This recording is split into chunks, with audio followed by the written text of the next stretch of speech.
One key activity that lies at the heart of any successful childcare business and directly impacts financial success is managing enrollment. Understanding the best practices for managing enrollment is one of the most important business skills you can learn in childcare. We will address fundamental steps for managing enrollment. By consistently dedicating time towards these steps, you will support your business's overall longevity and sustainability.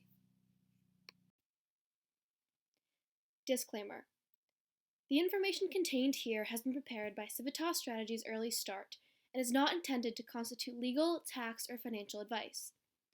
The Civitas Strategies Early Start team has used reasonable efforts in collecting, preparing, and providing this information, but does not guarantee its accuracy, completeness, adequacy, or currency.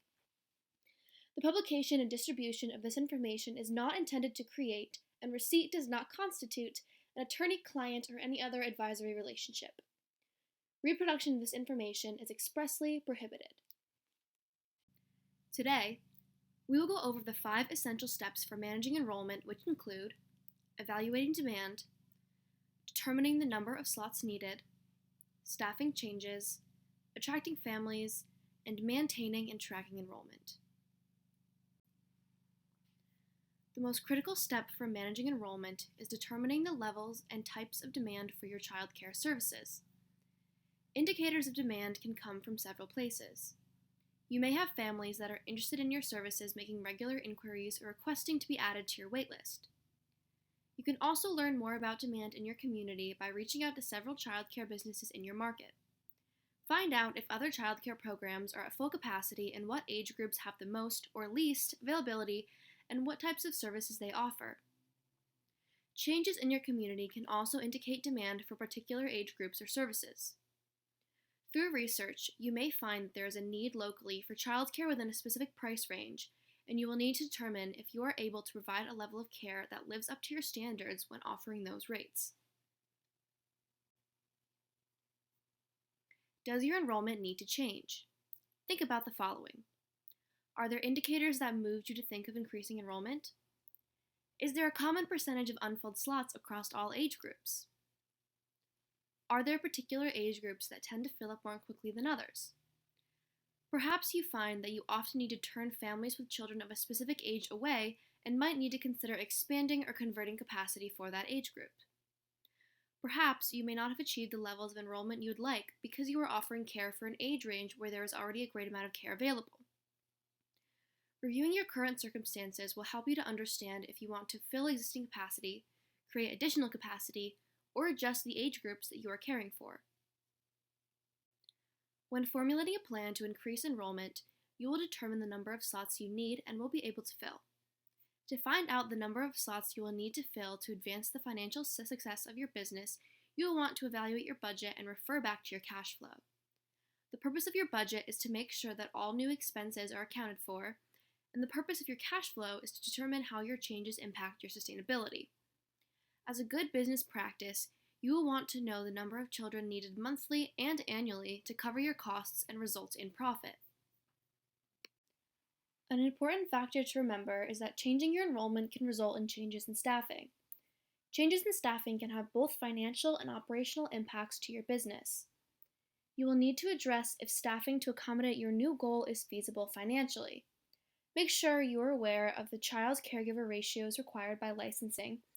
Compare your current staffing to the requirements, and then calculate if you will need additional staffing.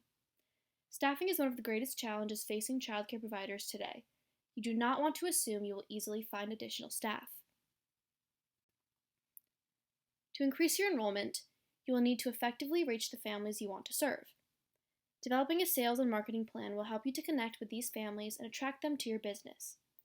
As you develop your plan, be sure to consider your business's brand and identity, values, and what makes your business unique.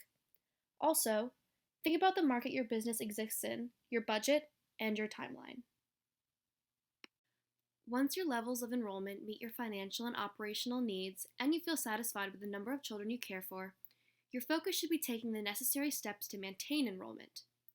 You will want to be aware of circumstances that will change enrollment, like parents who don't work summers, children who may be aging out of the program, or children starting school. Temporary changes in enrollment will affect your income, and you will want to plan for those changes. You may need to adjust your budget and carefully watch expenses during that time. It will be helpful to have additional cash reserves during time periods that your enrollment fluctuates. An excellent practice for your business is to keep a waitlist. Have a standard procedure for updating your waitlist, making sure to have all pertinent information recorded, such as parent contact information, child's age, and any special need requests, and the date they're looking to enroll in your program. As you maintain enrollment over time, it is a good practice to evaluate your rates periodically. It is important that you balance setting rates that reflect the quality of care that you provide with setting rates that are attractive and encourage enrollment. Tracking enrollment is an important piece of understanding the ongoing health of your business. Your enrollment may fluctuate during different seasons, and you will want to be prepared for the highs and lows, as changes in enrollment can affect staffing and your cash flow. By having an ongoing tracking system, you can address anticipated changes and you can act quickly on changes that come unexpectedly. There are many methods you can use for tracking. If your enrollment is smaller in size, keeping a journal of weekly enrollment may suffice, but ideally, you will want to use a method that allows you to easily identify and analyze changes. This may be in the form of a computer spreadsheet updated weekly, which will allow you to keep a running tally of your enrollment while showing changes from week to week or season to season.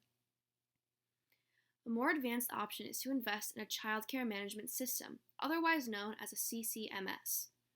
Using a CCMS allows you to not only track overall enrollment, but can also help you track daily attendance, assist in billing, and provide a means of facilitating communication with parents. Adding a CCMS does require a financial investment, and you will want to research different systems to determine which is best for your business. For more early care and education resources, please visit the Wisconsin Early Childhood Association website at wisconsinearlychildhood.org. If you are not a member of the Wisconsin Early Education Shared Services Network, visit wisconsinearlychildhood.org/programs/WEESN to learn about the business training and support it offers, as well as information on joining WEESN.